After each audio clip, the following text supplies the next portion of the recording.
essaawa zigenza okubeera ennyo ez'okumakya nga General Mugisha Muntu akwatidde ekibiina ki Alliance for National Transformation Bendera kuwa pulezidenti atuuse e Mubende okuwenja akalulu akamutuusa ku ntebe y'obwa pulezidenti ng'olukuŋŋaana lwe olwasoose alukubye mu ttawuni y'e Kasambya.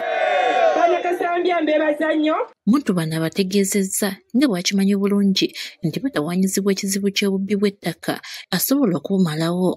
Mubende kintu kitawanya abantu obubbi bw'ettaka bujja kukoma kubanga olina ssente tekitegeeza nti ogenda olinnyirira omuntu kubanga talina ssente. Wano tabandaddeewo bw'atyo n'ayolekera akatawuni k'e Luwimbiri nga wano bamusindidde ennaku n'ebikolwa by'ekibiina ekiri mu buyinza nga n'ekyokubba obululu tebakyerabidde.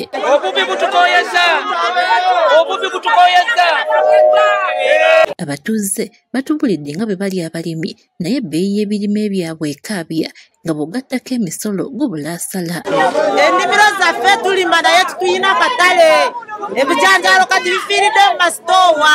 Era basabye Muntu singa akwata enkasi y'eggwanga lino avube ku bazadde n'abaana abatayagala kusoma nga n'abamu bagamba tebalina amasomero gali kumpi mwe basobola okusomeseza abaana baabwe. Okutuuka ku masomero gatuyina 2 mu ggombolola ga primary gali mu mayiro nga 3. Sanga omwana w'emyaka 13 ng'asula mu bbaala.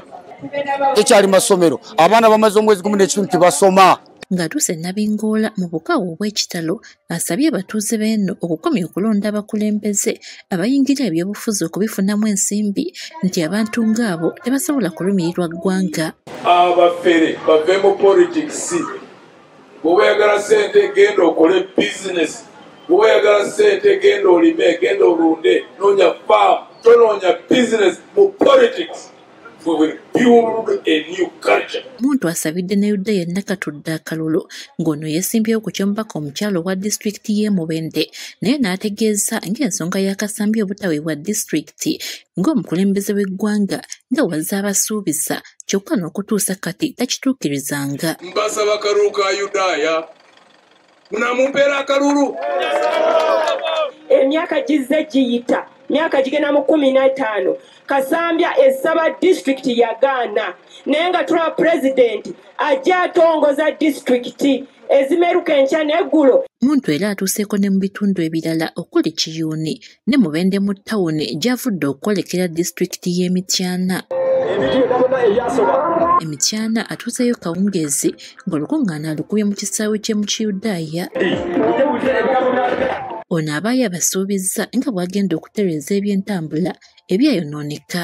Obubbi bwe buleetera oluguudo nga luno luba Emityana ogenda kimuddala okutuuka e Fort Portal okumala emyaka emmeka egituuse kati nga terunaggwa. Ebyobulamu n'ebyenjigiriza nabyo agamba wakubisimbako essira. Abafere ne bayingira mulowooza banaabawa ki? Banaabawa obufere kye tulaba mu ggwanga lyonna kati kubanga obubbi buyitiridde.